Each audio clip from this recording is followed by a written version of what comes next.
Salam budaya, rahayu, rahayu, rahayu. Salam pecinta Tosanaji untuk semua saudaraku di Indonesia maupun yang ada di luar negeri.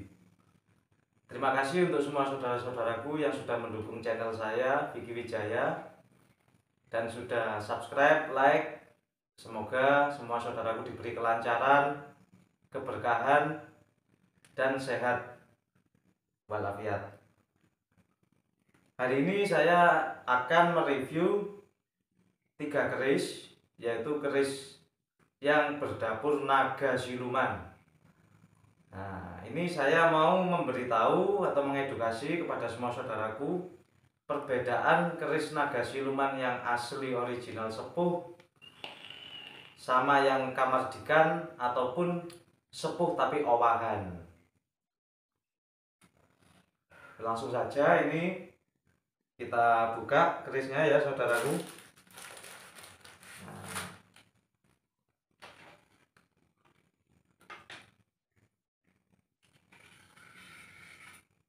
Nah, ini saudaraku, ini contoh keris berdapur naga siluman Tangguh Mojopahit. Ini Tangguh Mojopahit. Bentar lagi saya kasih tahu perbedaannya di pusaka-pusaka kamardikannya atau tiruannya dari naga siluman yang kamardikan. Bentar lagi saya kasih tahu owahan atau perbedaannya ya. Ini ya, saudaraku. Jadi ini di sini ada 2 keris, saudaraku. Sama-sama berdapur naga. Yang sebelah ini, yang sebelah kanan ini sepuh, tus, bisa dikatakan tus, Tangguh itu sepuh. Dan yang sebelah kiri ini, tangan saya ini yang saya gerakkan, ini kamardikan. Perbedaannya apa? Mungkin sebentar lagi saya rekam di detailnya 2 keris ini ya. Video akan saya stop, saya rekam detailnya 2 keris ini, saya jejerkan atau saya bersamakan, saya akan terangkan detailnya untuk membedakan naga siluman yang asli sepuh sama kamardikan ya. Ya ini ya saudaraku ya, ini ada 2 keris. Ini keris naga siluman yang sepuh asli, ini Tangguh Mojopahit. Dan ini keris naga siluman kamardikan atau buatan baru. Nah, yang jadi perhatian perbedaan keris sepuh sama kamardikan dapur naga siluman ini apa? Yang pertama, ini kita lihat di sini ya saudaraku ya, ini ada selorok bajanya ada. Jadi ada perbedaan warna antara selorok baja sama besi yang di tengah ini. Ini juga beda lagi pamor ini termasuk pamor. Tapi ini ada selorok baja, warnanya keabu-abuan. Yang di tengah ini besinya hitam. Terus ini pamor. Sedangkan kalau keris kamardikan itu biasanya selorok bajanya itu enggak ada. Ini enggak ada selorok baja. Jadi langsung warna hitam itu aja. Ini pembelajaran yang pertama ya. Jadi perbedaannya yang sepuh sama yang kamardikan, satu kita lihat dari selorok, warna besi sama warna pamor. Jadi besinya ini memang sangat berbeda. Yang sepuh ini juga ringan, tantingannya ringan. Tapi yang kamardikan agak berat. Tapi tantingan juga tidak bisa dijadikan suatu patokan. Patokan dasar kita lihat selorok warna besi pamor. Ini seloroknya nggak ada keris kamardikan. Terus yang kedua, kita lihat ini naga siluman ya. Kita lihat di sini ya, saudara-saudaraku ya.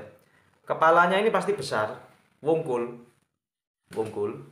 Namanya dapur naga siluman, ini termasuk naga siluman primitif. Jadi kepalanya wungkul, berbentuk seperti ular naga.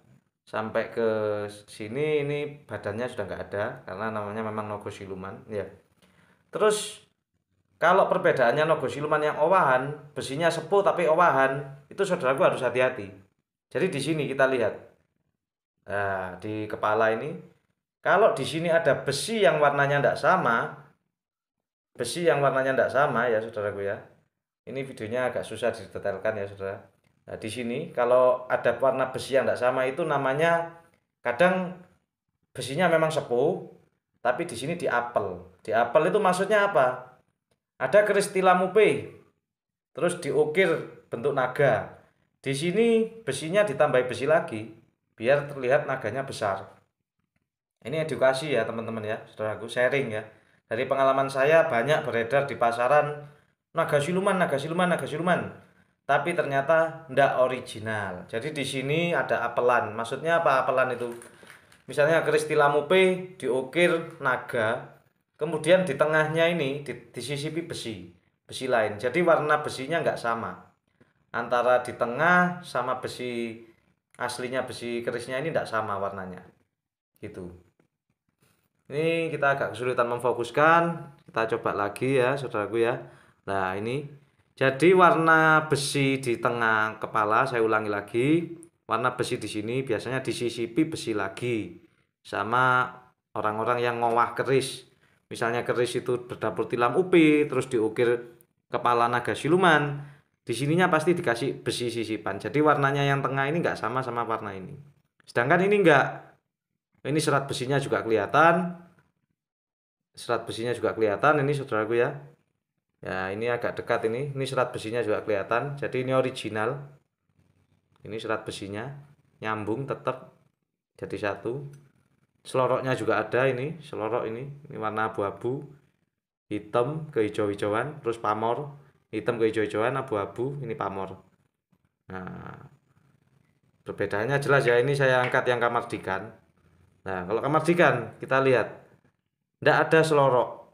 Seloroknya ndak ada. Besinya sama hitam, terus kemudian pamornya ya warnanya seperti ini. Kalau ini kamardikan jelas, meskipun ininya ndak diapel, ndak ada sisipan besi, satu besi tapi kerisnya kamardikan. Jadi hati-hati untuk saudaraku yang ingin cari keris sepuh, hati-hati sama keris-keris kamardikan. Ini kamardikan jelas. Jadi buatan baru ya. Ya ndak apa-apa kalau untuk cuma sekedar koleksi beli keris kamardikan nggak apa-apa. Cuma ya itu tadi. Kita harus bisa kalau ingin koleksi keris sepuh kita harus tahu karakter besi. Ini besinya hitam kehijau-hijauan. Nah, ini pamornya juga ceprit. Jadi ini Mojopahit. Nogo Siluman Tangguh Mojopahit ini. Ini teman-teman ya. Bisa agak detail ya. Nah, ini besinya kehijau-hijauan. Nah, terus ini nanti bentar lagi saya review untuk filosofi Nogo, Nogo Siluman, sama saya ada keris Nogo lagi. Mungkin itu. Ya teman-teman ya, barusan sudah saya detailkan. Jadi kalau beli keris Nogo Siluman atau Nogo Rojo, Nogo Sosro, kita harus lihat bagian ini. Tengahnya mulut naga. Kalau tengahnya mulut naga ada warna besi yang tidak sama, atau seratnya ini tidak menyambung sama serat besi awalnya di sini, itu sudah mencurigakan. Jadi apa namanya? Owahan. Keris tilamupe brojol yang gandiknya tebel dirubah bentuk Nogo Siluman. Terus biar ininya terlihat besar, kepala naganya di sini disisipi besi. Jadi pasti warna besinya tidak sama. Meskipun kerisnya sepuh tapi owahan, nggak original. Nah kalau keris original kayak gini sudah terlihat, tadi saya jelaskan ini, kemudian selorok sama warna besi karakter. Oke, yang kedua saya akan membabar atau mereview keris Nogo Siluman. Dapur Nogo Siluman itu dapur, salah satu dapur langka yang banyak ditiru, tiruannya banyak. Nah, ini asal usul keris ini juga saya dapat dari kepala desa di salah satu desa di Jember. Sekarang juga masih menjabat. Mungkin nanti kalau bapak kepala desanya melihat ya saya salam hormat. Ini tangguhnya Mojopahit menurut saya. Pamornya ceprit, jadi cuma sedikit pamornya, cuma ceprit itu. Nogo Siluman sendiri ini filosofi dapurnya apa? Nogo itu adalah hewan ular, yaitu raja ular ya. Jadi Nogo itu kalau di dalam pewayangan itu kastanya golongan hewan yang paling tinggi. Sudah ibaratnya ular itu sudah bertapa, sudah berevolusi menjadi naga. Jadi naga itu melambangkan kebesaran, kewibawaan. Karena ular aja kalau dihitung-hitung nggak ada umur, batasan umurnya nggak ada. Ular, naga itu cuma ganti kulit. Jadi kelanggengan. Filosofinya itu naga itu untuk kelanggengan. Yang kedua siluman. Siluman itu artinya apa ya? Dari alam goib, tidak terlihat. Siluman itu nggak terlihat. Jadi harapannya untuk yang megang keris nogo siluman ini apa? Yaitu tadi, ketika ada masalah, ketika ada problem, itu bisa menghilang. Maksudnya menghilang, penjabarannya seperti apa contohnya? Kita tahu ageman keris Pangeran Diponegoro itu nogo siluman. Nah, ketika dia dicari-cari Belanda susah untuk memegang. Pada tahun 1800-an selalu disengkelit, dibawa terus sama Pangeran Diponegoro, keris nogo siluman. Karena apa? Dipercaya tuahnya nogo siluman ini perlindungan utamanya, perlindungan goib, perlindungan diri. Makanya banyak diburu oleh kalangan-kalangan pejabat, pengusaha untuk melindungi dirinya, untuk melanggengkan kekuasaannya. Karena naga ini yang simbol kepemimpinan, kewibawaan. Apalagi tangguh-tangguh tua seperti ini, Mojopahit ini sudah sangat langka. Kalau yang owahan beredar di pasaran itu banyak sekali. Tapi kalau kita berbicara isoteri, rasa, ya pasti berbeda. Jadi untuk menilai Tosanaji menurut saya, yang pertama kita harus objektif. Kadang pembeli itu, aku beli kalau nggak melalui si A nggak percaya, kalau ke si B nggak percaya, monggo. Tapi seharusnya dalam penilaian Tosanaji itu kita utamakan objektivitas. Jangan katanya, jangan percaya ini, percaya itu, percaya ini. Jadi kita belajar dulu. Banyak literatur buku yang bisa kita pelajari maupun praktek langsung di lapangan. Jadi untuk keris original memang bisa dikatakan susah-susah gampang untuk didapatkan. Tapi kalau sudah original, tuahnya, harapan doa sang empu itu ya sudah tidak diragukan lagi. Memang ini dulu Bapak Kepala Desanya juga saya tanya, dulu juga bekasnya Kepala Desa juga yang sudah meninggal. Beliau menjabat sampai 2 periode.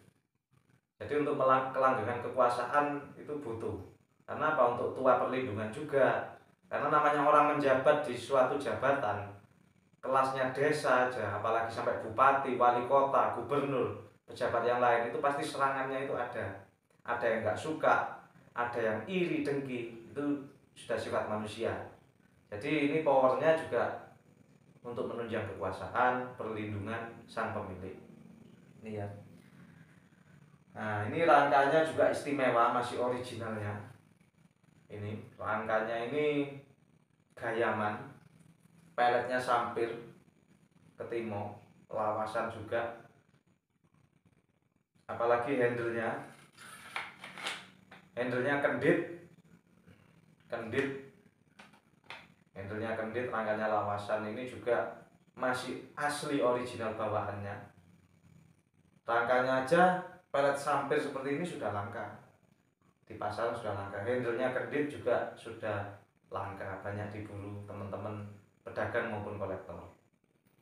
Jadi keris ini memang salah satu keris ageman saya yang sampai sekarang belum termahar. Karena apa? Banyak yang mau memahari tapi kebetulan belum cocok maharnya. Nah, kalau keris original ya tidak bisa kita maharkan sembarangan. Ini juga pemegangnya juga tidak bisa sembarangan, seperti itu. Bisa kuat, bisa enggak, kadang seperti itu. Tapi kalau masalah yoni, tua pusaka, bisa diuji. Bisa diuji. Kapan saja bisa diuji. Kemudian ini setelah kita membedakan keris, edukasi untuk keris nogo siluman yang asli, owahan ataupun kamardikan, ini saya juga mau babar keris satu lagi. Keris ini menurut saya istimewa. Meskipun sandangannya jelek, karena saya memang hunter pusaka lokasian ya, saudara-saudara. Ini langsung saya dapat dari desa, sandangannya jelek apa adanya kayak gini ini. Belum sempat saya ganti sandangan. Tapi jangan cuma lihat dari sandangan, tapi lihat isinya juga. Kalau handle-nya bagus ini kendit. Handle-nya kendit. Ya, muter kendit.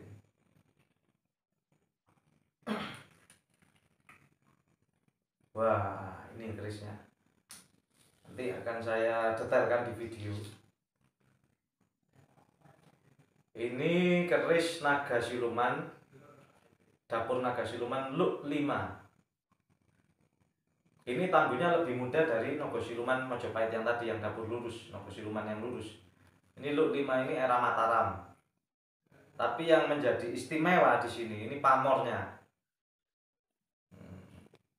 Apa pamornya? Jadi di sini saya mau lihat ada 2 pamor di keris ini. Satu pamor Korowelang. Ini ya teman-teman ya. Ini pamor Korowelang ini. Ini pamor Korowelang. Yang kedua ada wiji timun di tengah badannya ini. Tengah badannya ada wiji timun. Jadi ini saya dekatkan kerisnya. Ini pamornya pamor Korowelang, saudaraku. Di tengahnya ada wiji timun. Apa filosofi pamor Korowelang? Korowelang banyak yang mengkaji. Koro itu waktu, welang itu adalah ular berbisa. Maksudnya apa? Ya kita harus sebaik mungkin menggunakan waktu agar tidak tergerus oleh waktu itu sendiri. Jadi hendaklah manusia ini memanfaatkan waktu sebaik-baiknya. Kata orang barat, time is money. Jadi gunakanlah waktu sebaik-baiknya buat manfaat kepada orang lain, berbuat baik. Karena kalau kita nggak berbuat baik, nanti kita digerus oleh waktu itu sendiri, nggak ada manfaatnya. Sebaik-baiknya orang itu yang bermanfaat. Yang kedua dari pamor wiji timun. Wiji timun itu pamor yang mengandung unsur kerejekian, tapi juga ada kewibawaannya. Kalau pamor Korowelang tadi jelas itu kewibawaan. Nah, jadi kenapa kok kewibawaan ular berbisa? Salah satu ageman di Keraton Yogyakarta itu ada Kanjeng Kiai Gandawasisa, itu juga keris Korowelang. Tapi itu dapur ya. Kalau ini kita berbicara pamor ya. Dapur saya ada dapur Korowelang tapi tombaknya. Nah, kalau dapur Nogo Look 5 ini pasti juga bukan agemannya rakyat biasa. Look 5 itu dulu untuk kalangan keraton, bisa agemannya pangeran, bangsawan, ataupun para konglomerat. Kenapa kok sampai ada 2 pamor di keris Nogo Siluman? Dapurnya sudah Nogo Siluman Look 5, pamornya dwi pamor. Ada pamor miring, yaitu pamor Korowelang. Jadi kalau saya melihat keris ini, filosofinya sangat banyak. Saya ambil simpelnya ya saudara-saudara. Jadi naga, suatu bentuk perlindungan sang pemilik. Jadi harapan doa sang empu itu pemilik dilindungi dalam segala hal dari sisi goib, karena ini naga siluman. Jadi siluman dari serangan goib itu melindungi pemilik. Terus ada unsur menambah kewibawaan, kepemimpinan kalau pemegang keris naga. Kalau Look 5 sendiri itu ada sifat Pandawa. Jadi Pandawa itu Ksatria 5 itu kan, ada penjabarannya seperti itu di buku. Jadi beberapa referensi kita gabung. Apa sifat-sifat dari 5 Ksatria Pandawa? Ada kebijaksanaan, kebaikan, kejujuran, ketulusan hati, ya macam-macam itulah. Tapi intinya naga siluman itu untuk perlindungan dan kelanggengan kekuasaan. Karena apa? Pamor Korowelang itu filosofinya sangat untuk memimpin. Welang itu ular berbisa. Ini dapur Nogo, pamornya welang, Korowelang. Jadi sudah Nogo itu raja ular, ditambah lagi pamor welang, pamornya Korowelang. Jadi raja ular yang sangat berbisa. Jadi ketika saya meyakini keris ini, ketika ada serangan goib, kita diem aja. Yoni dari pusaka ini sendiri yang akan membalas. Kita tidak perlu membalas orang ada niat buruk mau nyantet kita, mungkin seperti itu ya harapannya doa sang empu. Jadi naga ini yang menjaga sang pemiliknya. Mungkin sang pemilik cukup tinggal diam, karena ini ular, raja ular berbisa, ya ini yang membalas sendiri. Kalau kita acu pada ajaran Sansekerta ataupun ajaran agama-agama, semua agama itu ada namanya hukum karma dharma. Siapa berbuat baik dibalas kebaikan, siapa berbuat jahat pasti ada balasannya sendiri.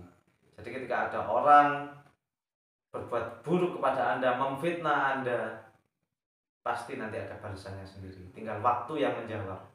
Waktu yang menjawab. Jadi ini filosofinya sangat tinggi. Sudah kerisnya naga siluman, Luk 5, pamornya Korowelang, dan Wiji Timun. Ini sangat cocok untuk para pemimpin ataupun pengusaha besar yang mempunyai usaha besar untuk melindungi usahanya. Jadi saya percaya keris ini juga sebagai pagar wilayah, pagar kekuasaan wilayah. Makanya keris Nogo Siluman itu bukan hanya diburu oleh pejabat, tapi oleh pengusaha-pengusaha untuk melanggengkan usahanya, menjaga usahanya. Jadi Nogo itu khodamnya itu bersifat melindungi, mengayomi. Kepemimpinannya tinggi. Jadi misalnya punya pabrik, punya usaha apa itu cukup keris Korowelang, keris Nogo Siluman, apalagi pamornya Korowelang. Nogo Siluman itu sendiri sudah melindungi. Jadi ada yang mau ngaco di pabrik apa, sudah nanti pasti tidak bisa. Ketika memang keris ini dirawat secara benar-benar, menyatu dengan sang pemiliknya. Jadi yang namanya keris sakti itu semuanya tidak ada. Yang dimaksud keris sakti itu orang yang bisa mengendalikan keris ini. Ketika orang itu bisa mengendalikan keris ini, bisa menyatu dengan khodam ataupun yoni dari keris ini, selaras dengan harapan doa sang empu, maka kemanfaatannya akan timbul dengan sendirinya. Jadi berkahnya itu akan timbul. Karena kalau empu zaman dulu pembuatan keris juga tidak sembarangan. Ada tirakatnya, ada cari petunjuk. Jadi dari kelahiran ke petunjuk, topo pembuatannya, harinya, itu semua ada hitungannya, ada selamatannya. Makanya ini saya review. Ini bentar lagi saya videokan dekatnya, detailnya, bisa dibuat edukasi. Ini keris yang sangat bagus, meskipun tangguhnya tangguh Mataram muda ya, Mataram nom-noman mungkin, jadi lebih muda. Kalau menurut saya sih Mataram ini, Mataram akhir, tapi juga bukan sembarangan, karena kerajaan Mataram juga tetap empu-empunya masih turunan-turunan dari Empu Supo zaman Mojopahit, empu masterpiece-nya empu di zaman Mojopahit. Nah, keris Nogo Siluman sendiri tidak mungkin empu sembarangan yang membuat. Karena apa? Untuk berdapur Nogo, kodamnya, tirakatnya, apalagi cara pembuatannya ini, pamor miring ini, tempaannya juga sangat susah. Maka dari itu mas kawinnya juga mahal.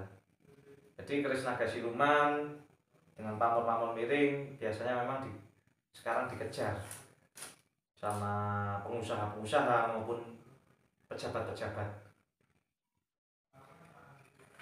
Ya mungkin itu dari pembabaran saya kali ini. Mungkin ini yang saya tadi bilang, kalau ini bukan pamor Korowelang tapi dapurnya Korowelang, tapi jenisnya tombak. Nah ini saudaraku, ini jenisnya Korowelang Luk 13 tapi dapurnya tombak. Ini tombaknya Korowelang seperti ini. Jadi bisa dibedakan, Korowelang itu ada yang dapur, ada yang pamor. Kerisnya dapur Korowelang ya sama, Luk 13 tanpa sogokan, ada lambe gajah, ada kembang kacang.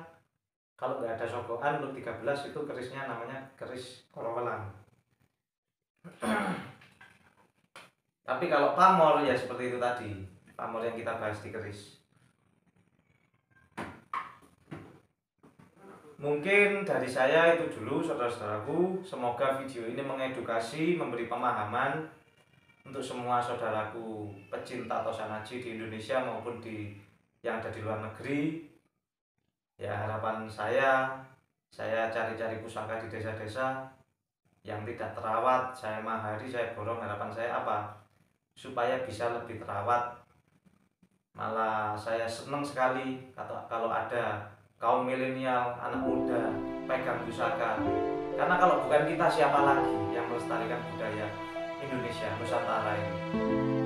Nah, jadi harapan saya banyak teman-teman yang punya pusaka bisa kontak saya, WA saya, konsultasi juga saya beri, juga saya kasih informasi saya tanya. Mungkin itu ya, saya kurang lebihnya saya mohon maaf kalau ada salah kata atau salah penyampaian dengan pendapat. Terima kasih untuk semua saudara yang sudah menonton video ini. Terima kasih.